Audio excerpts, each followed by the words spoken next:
नमस्कार, आप देख रहे हैं सी न्यूज भारत में आपके साथ रश्मि श्रीवास्तव। वक्त हो गया यूपी बुलेटिन का। बात करेंगे आगरा की, जहां सेंट सीएफ एंड्रूज स्कूल में 21वां वार्षिकोत्सव तथा पुरस्कार वितरण समारोह किया गया आयोजित। आगे बात होगी आजमगढ़ की, जहां प्रधान प्रतिनिधि ने अपने ही सचिव पर लगाया भ्रष्टाचार का आरोप। इन खबरों की होगी विस्तार से चर्चा।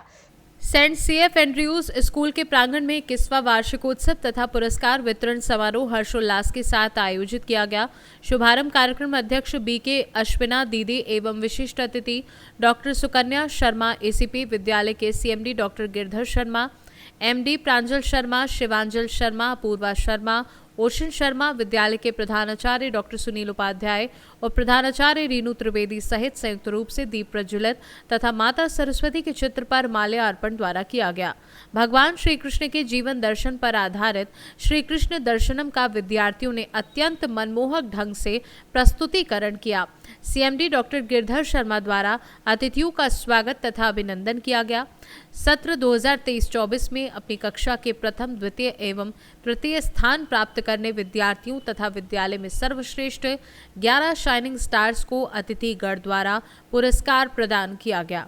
आज सीएफ एंड्रयूज स्कूल का, जो कि खंदौली में है, उसका 21वां एनुअल फंक्शन है, जहां प्राइज डिस्ट्रीब्यूशन सेरेमनी चल रही है।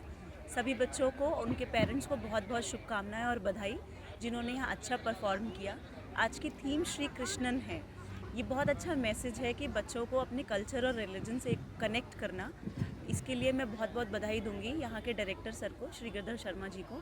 मेरी तरफ से सभी लोगों को इस एनुअल फंक्शन पे ये विशेष कि आगे भी ये लोग इसी तरीके से कंटिन्यू करें और जो बच्चे अच्छा परफॉर्म कर रहे हैं वो और भी अच्छा परफॉर्म करें।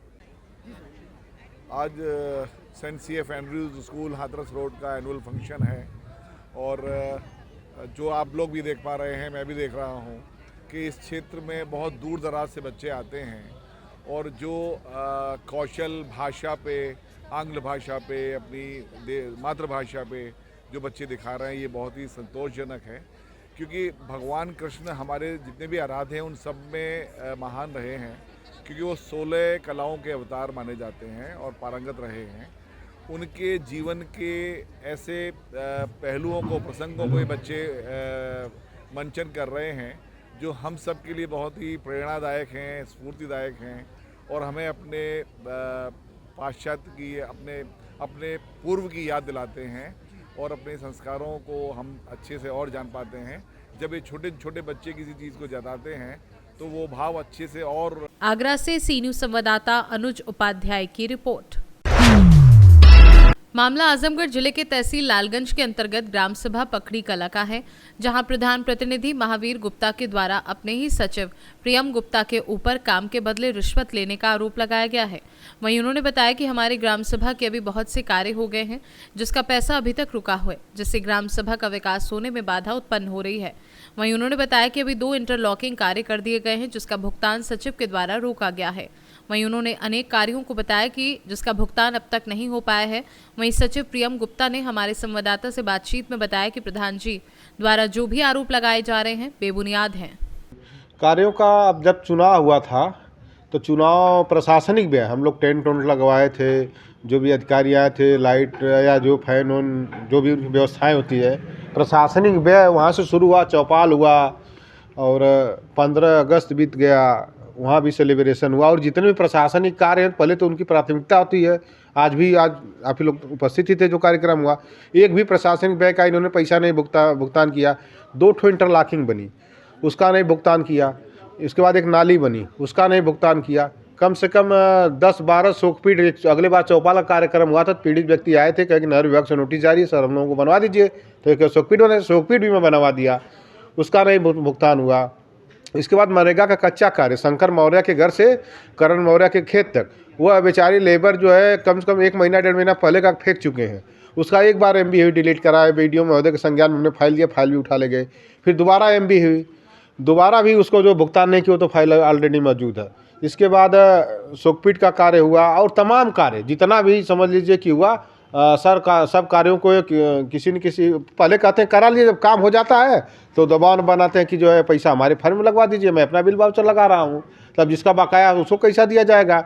और न देने पे कहते हैं कि मैं आपको काम नहीं करने दूंगा, काम रोकने की धमकी देते हैं। काम सचिव, और ये काम रोक भी दिए हैं। इसके बाद और तमाम कार्य आवास की योजना आई थी जिसमें मुख्यमंत्री आवास के लाभार्थियों का चयन किया गया था। हमारे यहाँ 3-4 पात्र 5 व्यक्ति थे, उनका मैं फार्म वार्म भर के इनको दिया था। फार्म तो 10 दिया था तो 5 किए, 5 छोड़ दिए। अब वो बेचारे जो है आज तक परेशान है। जो भी सरकारी योजना आती है, राशन कार्ड जो है कम से कम 50-60 को ऑनलाइन करा के पहले लोग हमको साल भर 8 महीना 9 महीना पहले दिए थे। तो इनको मैंने कहा कि आप अपात्र व्यक्तियों का चयन कर लीजिए, ग्राम सभा की बैठक करा के एक प्रस्ताव बना के BDO साहब के थ्रू खाद्य विभाग में भेज दीजिए, ताकि वो बेचारे जो है सरकारी योजनाओं का लाभ पाने लगे। उस पर भी कि हमको सिखाते हैं कि अब नहीं होगा, ये नहीं होगा। चुनाव के पहले कहे कि आचार संहिता में प्रस्ताव नहीं बनेगा, इसको टालते जाते हैं। अब कहते हैं कि पॉवर्टी बिलो लाइन में आ गई है, तो पॉवर्टी बिलो लाइन में 25 व्यक्तियों का इन्होंने बताया था, और जबकि हमारे यहाँ पॉवर्टी लाइन में ज़्यादा से कम 50-60 व्यक्ति हैं। तो आखिर जो शेष व्यक्ति बच रहे हैं उनको कैसे सरकार जो खाद्य सुरक्षा योजना चला रही है, राशन दे रही है, तो उनको कैसे मिलेगा? इनको हम बार बार कहते कहते थक चुके हैं, इनका किसी तरह से सहयोग नहीं होता है। आजमगढ़ से सी न्यूज संवाददाता अबुशाद अहमद की रिपोर्ट। बदायूं में आज राष्ट्रीय पत्रकार सुरक्षा परिषद की बैठक का आयोजन मौर्या छात्रावास में जिला संरक्षक प्रवेश राठौर के नेतृत्व में किया गया, जिसमें संपूर्ण जिले से विभिन्न इलेक्ट्रॉनिक चैनलों एवं प्रिंट मीडिया के पत्रकारों का आगमन हुआ। कार्यक्रम का संचालन जिला उपाध्यक्ष संजीव पटेल ने किया। जिला प्रभारी दिनेश सिंह ने सभी पत्रकारों का स्वागत और आयोजन में आए सभी पत्रकारों का आभार व्यक्त किया। बदायूं से सी न्यूज संवाददाता यतेंद्र पाल की रिपोर्ट। एटा में विद्युत बिल वसूली करने गई विद्युत विभाग की टीम के जेई के साथ लोगों ने मारपीट की। बकाया बिल की वसूली करने गए विद्युत विभाग के जेई मनीष कुमार के साथ मारपीट हुई है। गांव नगला चिन्नी में गाली गलौज करते हुए जेई मनीष कुमार के साथ मारपीट की गई। इस पूरी घटना के बाद जेई मनीष कुमार ने कोतवाली नगर में तहरीर दी है। जेई थाना प्रभारी को नामजद आरोपियों के खिलाफ शिकायत देकर कार्यवाही की मांग करी थी। पूरा मामला कोतवाली नगर क्षेत्र के अंतर्गत उद्वेदपुर नगला चुन्नी का है। नाम क्या है सर आपका? मनीष कुमार। आप कहाँ तैनात हैं, किस विभाग में? कोतवाली देहात विद्युत विभाग में जेई के पद पे हैं आप। जी। क्या घटना हुई आज आपके साथ? यहाँ पे हम बकाया की वसूली के लिए गए थे। मतलब पिछले OTS की छूट चल रही है, ब्याज की माफ़ी, तो हम घर पे गए, मतलब घर घर जा करके लोगों को छुट्टी बता रहे हैं, प्लस बिल जमा कराने के लिए अनुरोध कर रहे हैं। तो जिस मैं इस परिसर पे गया था, हरवेसी वाइफाप नहीं याद आ रहा है, मतलब उनके परिसर पे गया तो उनसे बोला कि बिल जमा कर, पिछले महीने भी जा चुका हूँ नवंबर में, तो उन्होंने कहा 1-2 दिन में जमा कर देंगे, लेकिन पीछे वो महीना भी बीत गया, इस महीने में भी जमा नहीं हुआ। तो ऊपर से भी प्रेशर है, पिछले 1 साल से इनका बिल जमा नहीं है। तो मैंने उनकी केबल काट दी। केबल काटने के बाद फिर उनके थोड़े समय बाद इनका कोई भतीजा आया रिंकू करके, फिर उन्होंने ही गाली गलौज की मारपीट करने लगे। यहाँ भी धमकी देने लगे, इस गाँव का दोबारा दिख गया तो पैरों पर चल के नहीं जाओगे, ये सब चीज़ें। आप अकेले थे, टीम के साथ? हमारी टीम के लाइनमैन भी थे साथ। तो क्या बजे घटना है? ये लगभग 11:40। एटा से सी न्यूज संवाददाता लखन यादव की रिपोर्ट। जौनपुर जिले के रामपुर थाना पुलिस द्वारा 3 देशी नाजायज बम के साथ एक अभियुक्त को गिरफ्तार करने में बड़ी सफलता हासिल की है। गिरफ्तार अभियुक्त के खिलाफ जौनपुर जनपद के अलावा भदोई जनपद में भी गंभीर आपराधिक मुकदमे दर्ज हैं। जौनपुर से सी न्यूज संवाददाता सोनू गुप्ता की रिपोर्ट। संभल में गुनौर तहसील के गांव भाग नगर मजरा मनिहार नगला निवासी मीना पत्नी उमेश थाना धनारी ने तहरीर देकर न्याय की गुहार लगाई है। दबंगों ने सरसों की फसल जोतकर गरीब की जमीन पर कब्जा कर लिया है। संभल से सी न्यूज संवाददाता अजयवीर सिंह की रिपोर्ट। फिलहाल इस बुलेटिन में बस इतना ही। देश दुनिया की तमाम खबरों के लिए आप देखते रहिए सी न्यूज भारत।